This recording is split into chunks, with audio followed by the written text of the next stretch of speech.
Tuhan, dan hari ini kembali lagi kita belajar bersama. Dan memang Ibu Rita, kitab Wahyu selalu menjadi kajian yang menarik ya. Semua kitab sebetulnya bagian yang menarik, tetapi ada hal yang bisa kita pelajari khususnya dalam beberapa seri yang kita lihat.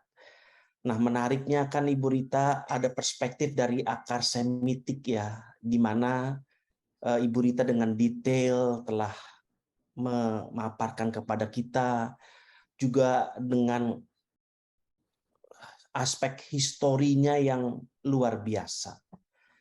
Saya berpikir kita banyak sekali diberkati, banyak sekali dibukakan hal-hal yang baru ya, yang selama ini kita kurang melihat atau belum mengetahui ternyata dibukakan, dan kita boleh mendapat berkat lebih dalam lagi dalam kebenaran firman Tuhan. Memang kitab Wahyu memerlukan guidance sebetulnya, memerlukan pencerahan, dan Ibu Rita telah memaparkan begitu indah. Hari ini kita mengupas tentang Smyrna dan Pergamus, ya salah dua jemaat yang ada di Asia Minor dalam kitab Wahyu.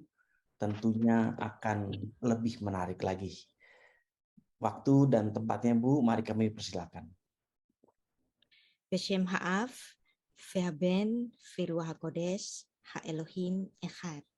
Di dalam nama Bapa dan Putra dan Roh Kudus, Allah yang Esa. Amin. Shalom, shalom semua, shalom Abdullah Center. Shalom. Ini sore di Indonesia, jam berapa ini Pak Alex di sana? Jam 12 Jam Ibu. 12 siang Ya. di Belanda atau di Jerman ya. Ya. Dan kita masuk pada seri keempat, Kitab Wahyu, Kitab Apokaliptik. Ya, kita membahas seri keempat Kitab Wahyu, Kitab Apokaliptik, karakter 7 jemaat di Asia Kecil. Kita masuk pada jemaat yang kedua dan ketiga, Smyrna dan Pergamus. Nah, Kitab Wahyu kita sudah pelajari bersama, tidak melulu bicara mengenai akhir zaman. Dan pada kesempatan ini saya masih mengajarkan Kitab Wahyu dalam kupasan teologis, jadi belum masuk ke akhir zaman. Dan di Kitab Wahyu ini ada banyak bahasan dasar-dasar teologis sebelum membicarakan akhir zaman.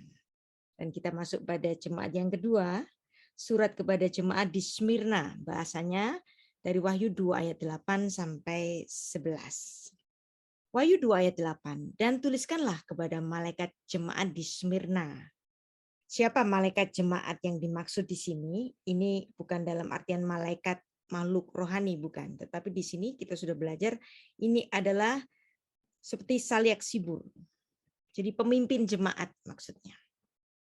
Inilah firman. Nah, inilah firman ini dalam bahasa asli Yunani itu ditulis dengan tade legei.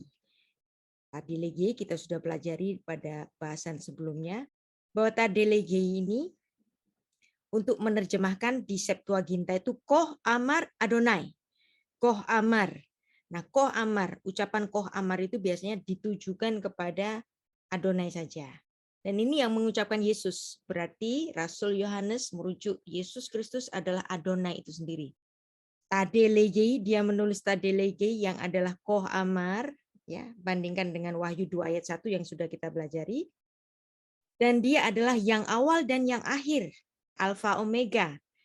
Dan ini juga berhubungan dengan Wahyu 1 ayat 17 sampai 18. Jadi ini masih ada hubungannya semuanya. Tade legei yang mengucapkannya adalah Yod-He-Vav-He, yang awal dan yang akhir. Tuhan adalah yang awal dan yang akhir. Tapi Anda lihat di sini. Yang telah mati dan hidup kembali. Wow.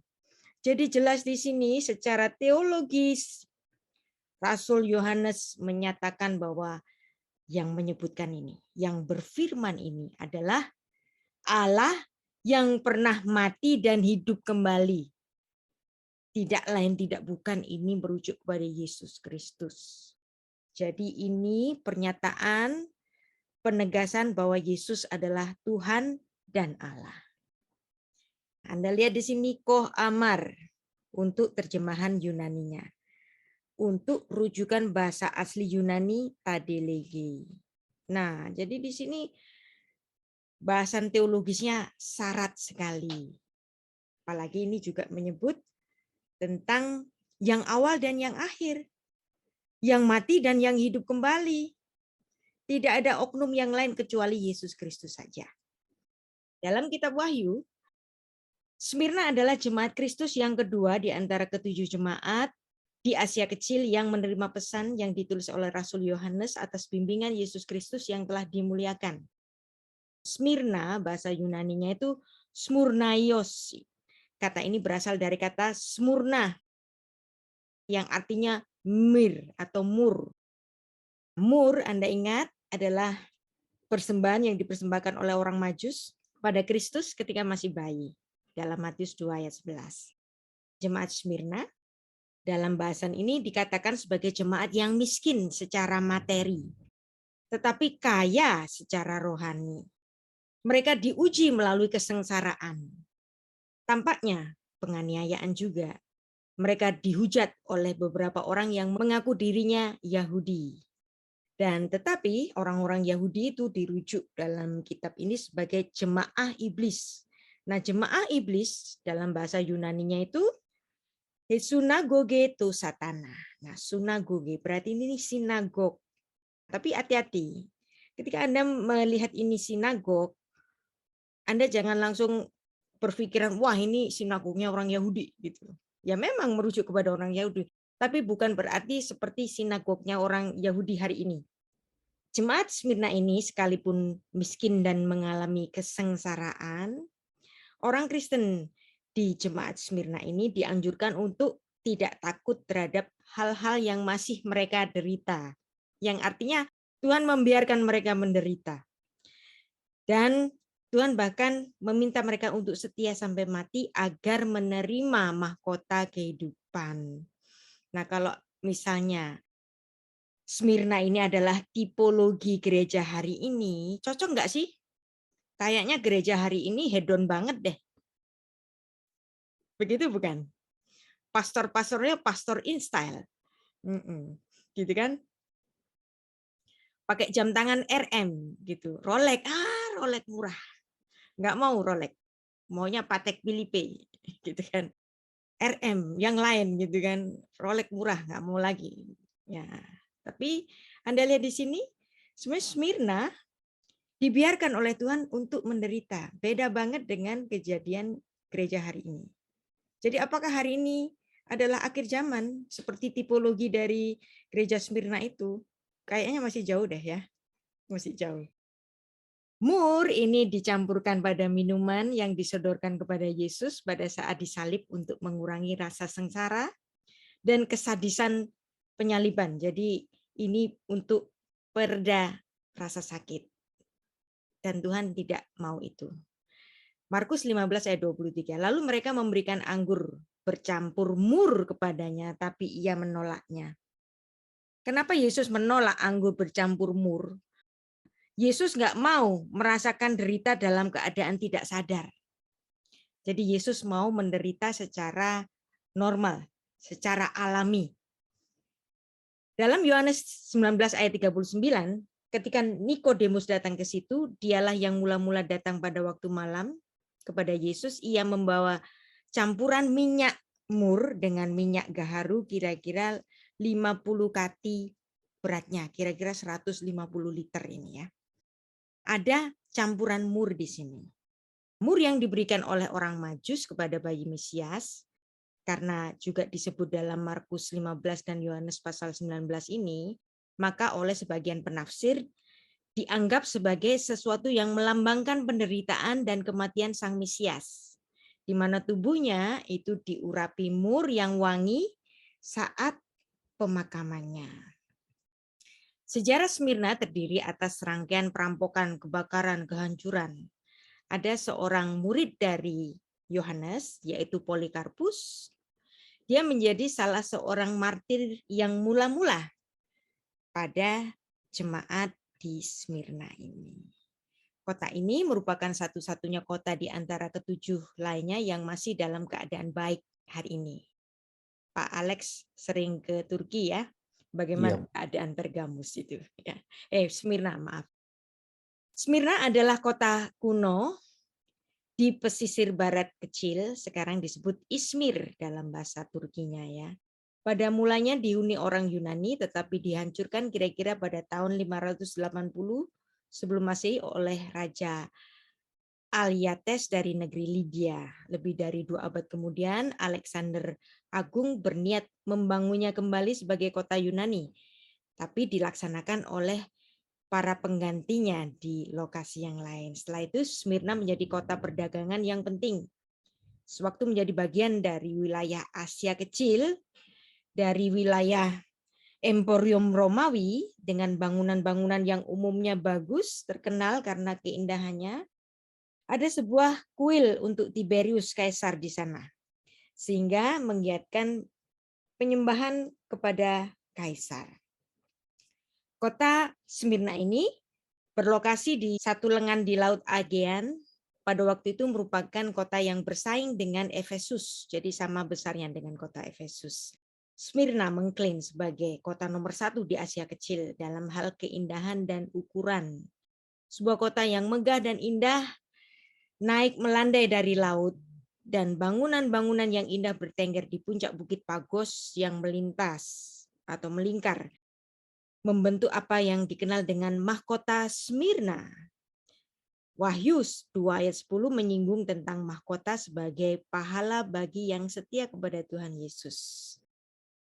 Nah, kemungkinan besar jemaat di Smyrna didirikan oleh Rasul Paulus yang dalam perjalanan yang ketiga. Ini bisa Anda nanti membaca dalam Kisah Para Rasul 19 ayat 10 yang menuliskan sehingga semua penduduk di Asia Kecil mendengarkan firman Tuhan, baik orang Yahudi maupun orang Yunani, oleh karena penginjilan yang dilakukan oleh Rasul Paulus.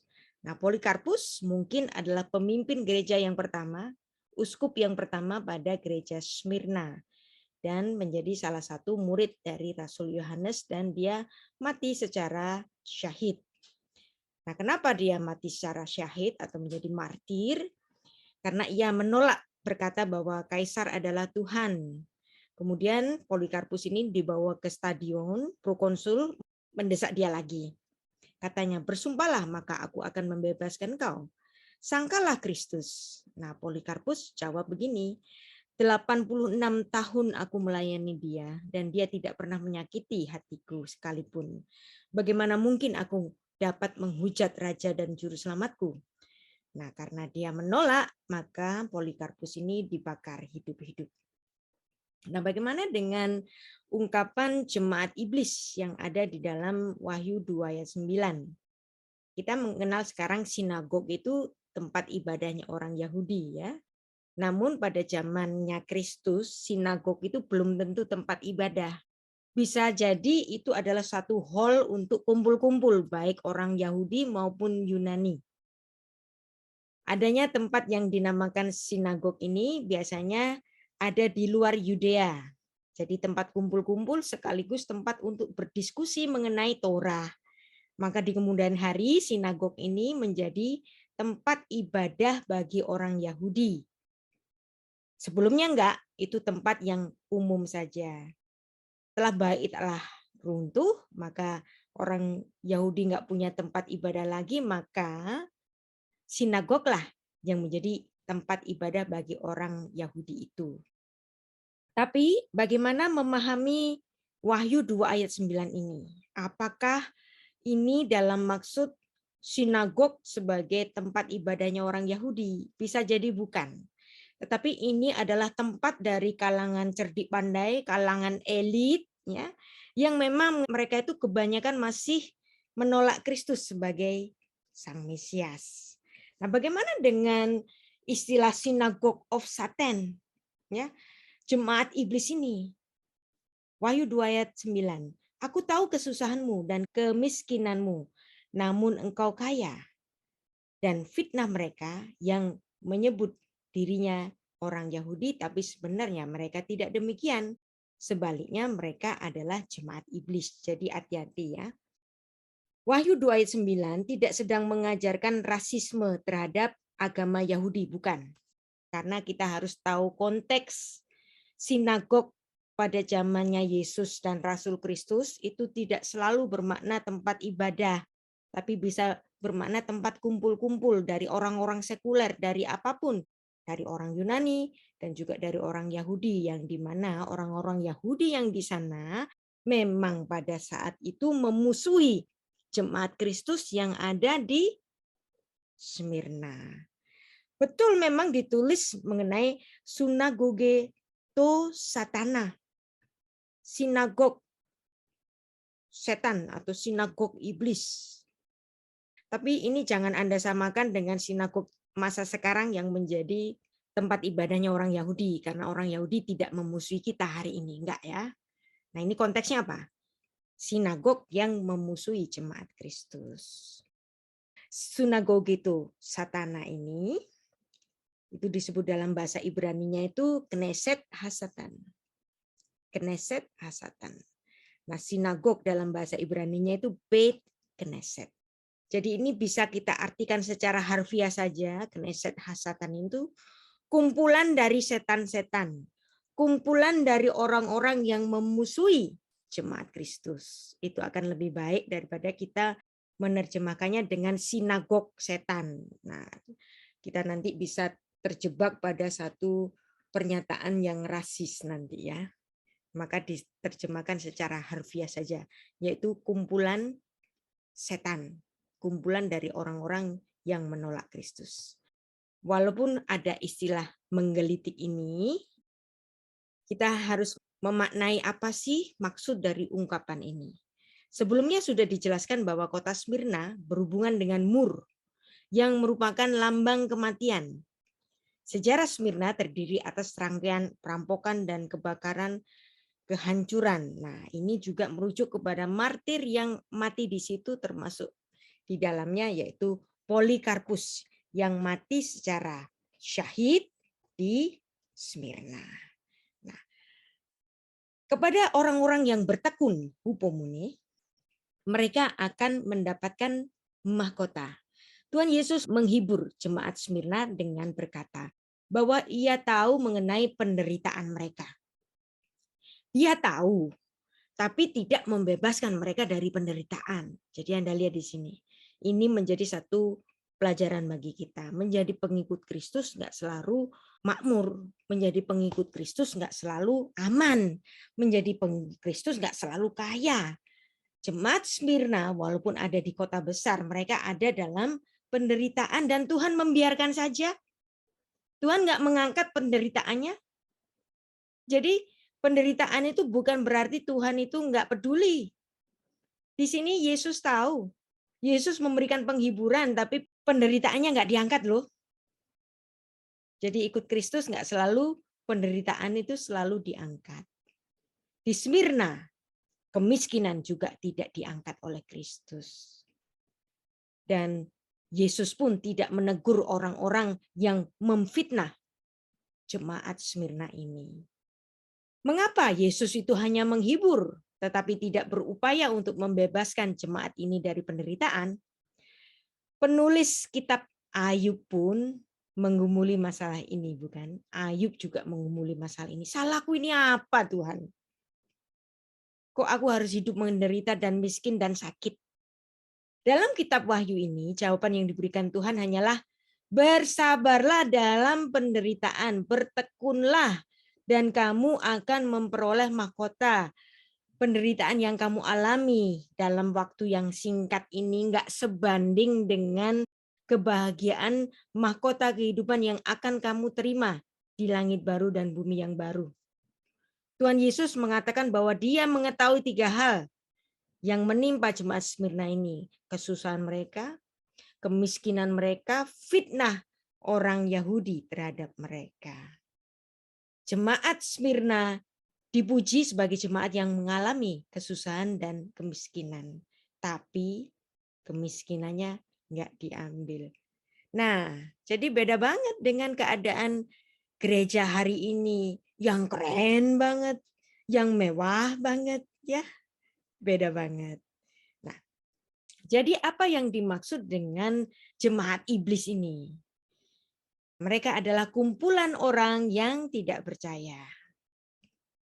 Orang-orang Yahudi adalah keturunan jasmani dari Abraham. Namun dalam ayat ini memaksudkan mereka menyebutkan diri mereka orang Yahudi karena mereka orang Yahudi asli. Tetapi oleh karena mereka tidak percaya kepada Kristus, maka Tuhan Yesus mengatakan bahwa mereka sebenarnya enggak demikian. Kalau jemaat Yahudi, yaitu Bani Israel, kan menjadi jemaat dari Yod-He Vav-He. Tapi gara-gara mereka memerangi atau memusuhi murid-murid Kristus, maka mereka tidak dipandang sebagai jemaat Tuhan. Mereka sama seperti orang Yahudi yang dalam Yohanes 8 ayat 31 dan 47 yang dikatakan oleh Yesus itu sebagai apa? Iblislah bapakmu. Walaupun mereka itu mengaku mereka adalah anak-anak Abraham, tapi Yesus Kristus mengatakan iblislah bapakmu. Kenapa? Karena mereka adalah orang-orang yang jahat. Mereka disebut anak-anak iblis. Jadi yang dimaksud dengan jemaat iblis adalah perhimpunan orang-orang yang dimiliki oleh iblis. Orang yang menolak keselamatan berarti dia milik iblis. Nah, ini bisa kita bandingkan dengan apa yang Tuhan Yesus katakan dalam Yohanes 8 ayat 44, iblislah bapamu. Kita baca ayatnya, Yohanes 8 ayat 44, iblislah yang menjadi bapamu dan kamu ingin melakukan keinginan-keinginan bapamu. Ia adalah pembunuh manusia sejak semula. Nah, Anda lihat di sini. Ia adalah pembunuh manusia sejak semula. Siapa yang membunuh manusia sejak semula? Yang menyebabkan Adam berbuat dosa? Ular yang ada di Taman Eden.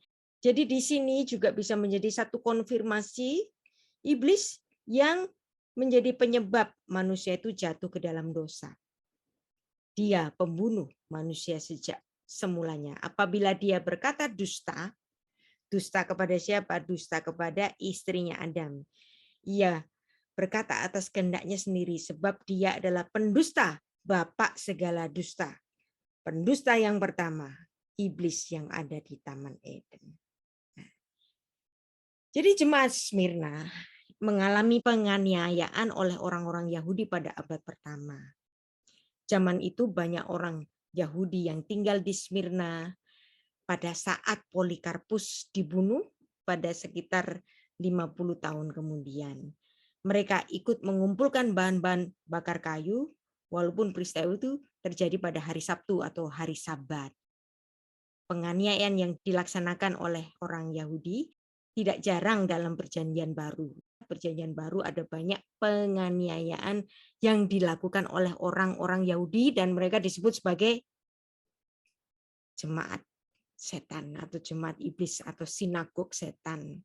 Dan contoh-contohnya bisa kita baca dalam Kisah Para Rasul 13 ayat 50, 14 ayat 2, dan 19 dan seterusnya termasuk dalam 1 Tesalonika 2 ayat 14 sampai 15. Di sini di pasal ini ada yang namanya jemaat iblis. Dan juga ada tahta iblis yang nanti kita dapatkan pada pembahasan di Pergamus. Apakah penganiayaan itu hanya dilakukan oleh orang Yahudi? Ya memang. Pada abad pertama, murid-murid Kristus mengalami penganiayaan oleh orang-orang Yahudi. Stefanus sendiri dianiaya oleh siapa pemimpinnya? Rasul Paulus sebelum dia bertobat kan? Dia kan orang Yahudi. Jadi orang Yahudi menganiaya jemaat Kristus. Tapi Anda nggak usah terlalu berbangga tuh orang Yahudi. Orang Yahudi bengis, orang Yahudi jahat. Kenapa kok bisa bengis dan jahat? Ketika ada kuasa mayoritas, ketika ada power. Nah, biasanya orang itu jadi menggunakan powernya.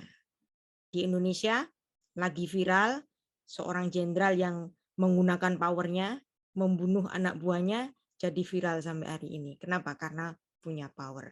Kasus FS ya. Nah, nanti pada saatnya ketika gereja itu sudah menjadi institusi, nanti bisa gantian loh. Gereja ini bisa menjadi berwajah bengis seperti iblis dan menjadi gantian menganiaya orang-orang Yahudi. Itu terjadi pada kapan kira-kira? Ada yang tahu? Pada Abad ke-8.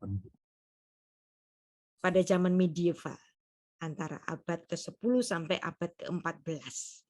Yang dimana penganiayaannya itu adalah gereja-gereja Katolik dan gereja Protestan juga, ya. Gereja Protestan juga bisa berubah menjadi jemaat iblis. Saya menulis sebuah tulisan ilmiah tentang Luther. Luther biasanya itu disebut sebagai bapak reformasi, kan. Tapi biasanya sejarah tentang Luther itu menutupi kebengisannya. Nah, ada ajaran-ajaran Luther yang rasisme dan sikap anti-Yahudinya. Jadi ada satu waktu orang Yahudi itu diburu oleh gereja dan dibunuhi oleh gereja. Jadi pada zaman kegelapan, pada zaman medieval, gereja Katolik maupun Protestan, gereja secara garang menganiaya Yahudi gantian nih kayaknya. Gereja justru berubah menjadi jemaat iblis. Nggak ada Kristus di situ. Karena kekuasaan mereka menjadikan mereka menjadi iblis-iblis yang baru. Padahal gereja telah mengalami penganiayaan juga sebelumnya. Tapi ketika memiliki kekuasaan, menganiaya orang. Nah, kepada ketekunan bagi jemaat Smyrna, dalam Wahyu 2 ayat 10, ada pemberian mahkota kehidupan bagi orang-orang yang bertekun di sini. Mahkota kehidupan adalah upah atau pahala atau reward bagi keteguhan iman yang dianugerahkan oleh Yesus Sang Hakim kita. Wahyu 2 ayat 10, yang merupakan penghiburan dalam penganiayaan. Jangan takut terhadap apa yang harus engkau derita. Sesungguhnya iblis akan melemparkan beberapa orang di antaramu ke penjara supaya kamu dicobai dan kamu beroleh kesusahan selama 10 hari. Hendaklah engkau setia sampai mati. Aku akan mengaruniakan kepadamu mahkota kehidupan. Apakah yang dimaksud dengan 10 hari di sini? Apa yang dimaksud? Ya bisa kita artikan ini sebagai harfiah. Karena memang jemaat Smyrna adalah jemaat yang real saat Rasul Yohanes menulis suratnya itu. Jadi jemaat ini bukan jemaat masa datang nanti, enggak. Tapi ini jemaat yang real. Yang mana mereka itu adalah jemaat yang didirikan oleh Rasul Paulus, juga digembalakan oleh Rasul Yohanes, dan Rasul Yohanes memberikan surat penghiburannya terhadap jemaat di Smyrna. Dan apabila menyebut 10 hari, mungkin saja itu adalah 10 hari betul-betul. Jangan takut apa yang engkau harus derita. Tuhan Yesus memberikan encouragement. Karena nanti kalau kamu setia sampai mati, aku akan mengaruniakan kepadamu mahkota kehidupan. Mahkota kehidupan, Ateret Hachayim, bahasa Ibraninya. Bahasa Yunaninya itu Ton Stepanon Tezois. Bahasa Ibraninya Ateret Hachayim. Seperti juga yang ditulis dalam Yakobus 1 ayat 12. Berbahagialah orang yang bertahan dalam pencobaan, sebab ia sudah tahan uji. Ia akan menerima mahkota kehidupan yang dijanjikan Allah kepada barang siapa yang mengasihi dia. Kesusahan 10 hari, seperti yang saya katakan tadi, bisa kita artikan sebagai harfiah. 10 betul-betul karena itu merujuk kepada jemaat yang real saat itu. 7 hari, seminggu plus 3 hari. Tapi juga angka 10 itu bisa bermakna angka yang sempurna atau absolut, yang artinya penderitaanmu itu menjadi absolut, penderitaanmu itu jadi sempurna. Ketika engkau mengalami penderitaan yang sempurna, engkau akan menerima mahkota kehidupan. Jadi kemungkinan besar penganiayaan yang dikemukakan di sini berkaitan dengan penyembahan kepada kaisar di Smyrna, kaisar Romawi. Keadaan mereka berat sekali, namun Tuhan Yesus meminta supaya mereka itu untuk tetap setia. Dasar tuntutan itu adalah penderitaan Tuhan Yesus sendiri, di mana Tuhan Yesus itu, kalau aku sudah menderita, kamu pun seharusnya menderita atau bersedia menderita. Seperti aku setia, engkau harus setia. Jadi walaupun jemaat iblis itu melakukan penganiayaan, tapi Tuhan memiliki satu tujuan tertentu, bahwa dalam penderitaan, ketika mereka dalam pencobaan, ada pahalanya, ada mahkota kehidupan, yang mana nanti mereka akan didudukkan bersama-sama dengan Kristus di atas tahtanya, seperti yang ditulis dalam Wahyu 3 ayat 21. Jadi jemaat di Smyrna ini, atau kita, itu bisa saja dicobai untuk memastikan apakah kita adalah orang-orang yang setia. Kalau kita membaca dalam Wahyu 2 ayat 26 dan 27, barang siapa menang dan melakukan pekerjaanku sampai kesudahannya, maka akan kukaruniakan kuasa atas bangsa-bangsa dan ia akan memerintah mereka dengan tongkat besi. Ya, walaupun ada penderitaan, Tuhan memberikan pahalanya nanti, yaitu mahkota kehidupan.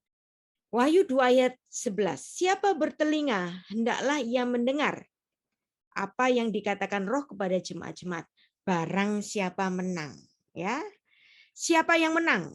Barang siapa menang itu artinya siapa saja yang menang.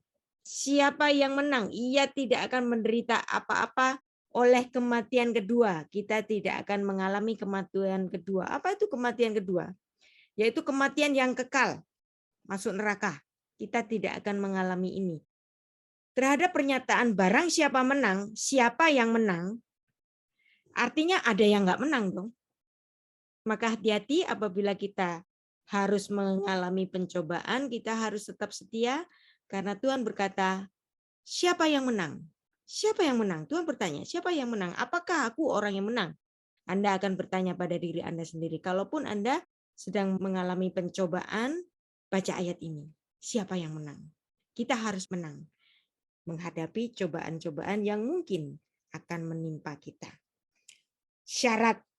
Nah, jadi syaratnya apa? Syaratnya kita harus menang. Nah, barang siapa menang, siapa yang menang, siapa saja yang menang, berarti ada yang nggak menang, itu gemanya diulang-ulang dalam Wahyu 2 ayat 11 untuk jemaat Smyrna, dalam Wahyu 2 ayat 17 untuk Pergamus, Wahyu 2 ayat 26 untuk Tiatira, dan Wahyu 3 ayat 5 untuk Sardis, dan semuanya Tuhan memberikan syarat siapa yang menang. Siapapun yang menang, berarti ada yang nggak menang. Dan ini adalah ketentuan yang diberikan oleh Tuhan.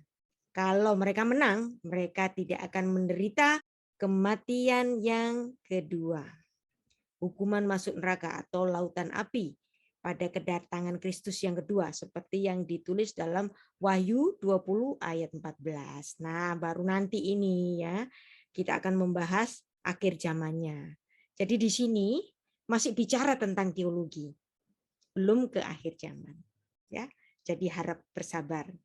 Seperti juga yang ditulis dalam Filipi 2 ayat 12, menekankan kesetiaan yang dituntut kepada orang-orang yang menerima pengampunan dosa. Dalam karya Kristus, keselamatan itu harus dikerjakan terus-menerus dalam artian menjaga keimanan dan kesetiaan di dalam Yesus Kristus, menjaga kekudusan agar tidak murtad, ketahanan uji yang terus-menerus dalam kesetiaan yang tetap, ketahanan uji yang ditandai dengan kemenangan pada akhir pertandingan. Nah, itu tadi bahasan mengenai jemaat di Smyrna.